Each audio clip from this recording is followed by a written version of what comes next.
Hello, you're welcome once again to the Mosaic Wellness Network station. And today I quickly want to make um, a short video to tell you about one of the things that you can use to boost the health of your gut. You know, the gut has to do with the digestive system, which is starting from your mouth and from your mouth to the esophagus, from the esophagus to the intestine, to the stomach, all those things, the large intestine, the short intestine, the small intestine, the bowel, because man is a ruminant, you chew, and after chewing, there are a lot of activities that goes on in your mouth with saliva secretion, from the walls of your internal, the cheeks inside, and it goes down. We need some microorganisms called bacteria. These bacteria are the good bacteria. They are the bacteria that that work with your intestine or your stomach lining. That is the inside of the stomach.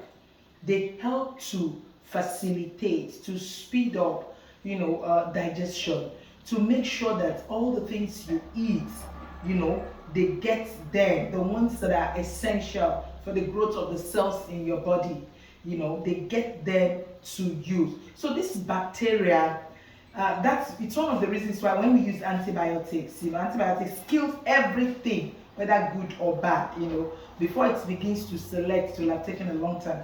Now, the antibiotics that we use, we have said that it has some adverse effect. But one of the ways you can use to improve your digestive system, or the things that goes on, operations in your digestive system, in your gut, is to take things that will help to strengthen, to improve the bacterial system that are essential, that separate the enzymes that are essential for your gut.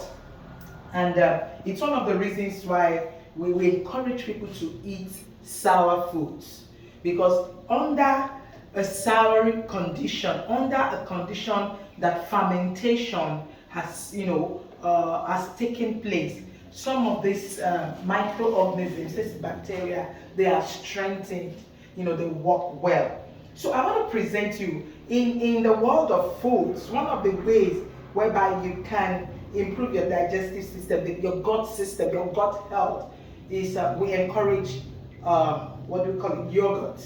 But we all know what yogurt is, because of the dairy thing in it. A lot of people, are running away from the dairy. But there are so many other plant alternatives to yogurt. If you are plant-based, a consumer, you don't take animal things, then I want to present two things to you.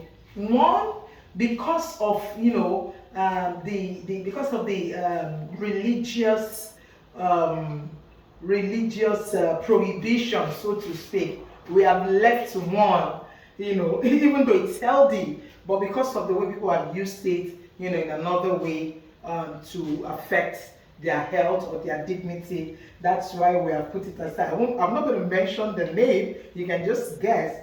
But today I have another fermented product, which is a waste in food processing, and it is just the ogi water, the cereal water. When you make your cereal, when you soak your corn, your millet, your sorghum, your barley, your wheat, your rice, when you soak them in water and for some days, and you grind them, when you sieve them and you leave it to ferment a little, one of the filtrate, the filtrate from that, it is when you sieve the residue, so to speak, or filtrate, is the water. This water is very healthy. We just, you can see us, we're processing cereal pap paste, and these are some of the ones we did. We're allowing it to ferment, so that it's not just you drinking pap. And that is why I pity you that are drinking only custard all the time. Custard.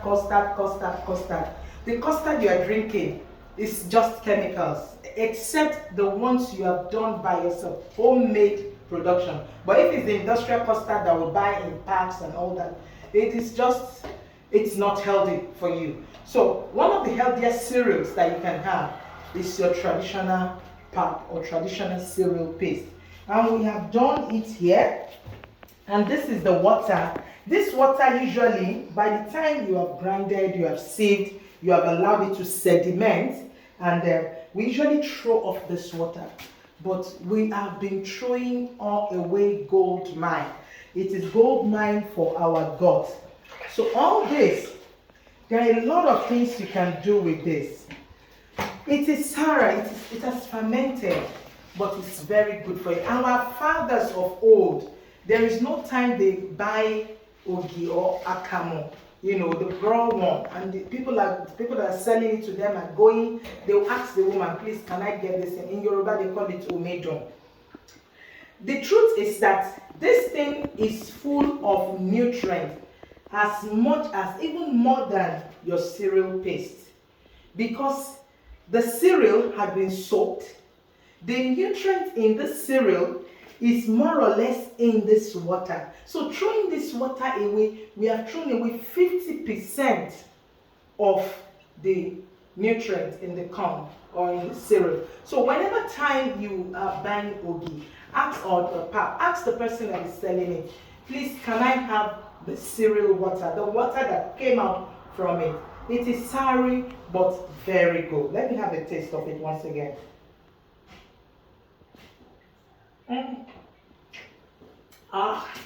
This is well fermented. Now, there are so many things you can do with this. For instance, I want to make a probiotic carrot juice. I've just put in a little carrot here. I'm adding this to it. If you like, you can add your ginger, add your garlic, add your mint, add your turmeric to it if you wanted to do some other things. Covering it up, running it in the blender, and blending it or juicing it. You need to blend it. You can't juice it if you want to get, you know, this water, the cereal water to do. I don't know how many, you know, times you have seen some of these people that hawk some traditional drinks. We call it pito or adoyo. This is the water they use. As a matter of fact, if you are making zobo, hibiscus drink, I want to encourage you to include the cereal water in it because it is loaded with power. I have it. You can have it in 5 liters keg. You can have it in 1 liters bottle for little or nothing. But drinking it is going to help your gut. It's going to help your digestive system, and it's going to help, you know, the lining of your stomach and the intestine, so that you can get optimal nutrition from any food that you eat. I'm going to stop here till I come your way again next time. I remain yours and only Bosede Obo Abalist Living Stone. Follow me on all my handles. Let me quickly just run this and you see what comes out of it. Yes, so I've just blended this with carrots. That's the cereal water, and let's see what it's like. Yeah, this is not safe. The carrot is not safe. You can blend it with beetroot, blend it with other. I want to encourage you as much as you can. Whenever you want to make any of these detox juices or you want to boost your immune system, whatever thing you're using, add cereal water to it. And mind you, these cereals, they are good, rich in the B vitamins, the riboflavin. You know, I want to call it the B complex. I think it's 1 or 2 that you don't find in one. Talk of barley, talk of oats, talk of rye, talk of corn, which is maize, talk of sorghum, talk of millet, talk of the local rice, the unpolished rice. All of it are contained in here. So a 5 liters keg of this cereal water, we're going to be packing them, you know, and refrigerating it. You can call for it. It's just sold for just a token, you know, of 2,000 naira. You can get a 5 liters keg. And if you want a 10 liters keg, You can get it for 3,500 naira. So have this in your fridge, drink it every morning. You can use it to make your tea, especially the black tea, the green tea and all that. As those things are working for antioxidant purposes, the cereal water will also be working to improve your gut health and to improve your digestive system. Thank you very much. I remain yours, Herbalist Livingstone. Bye-bye.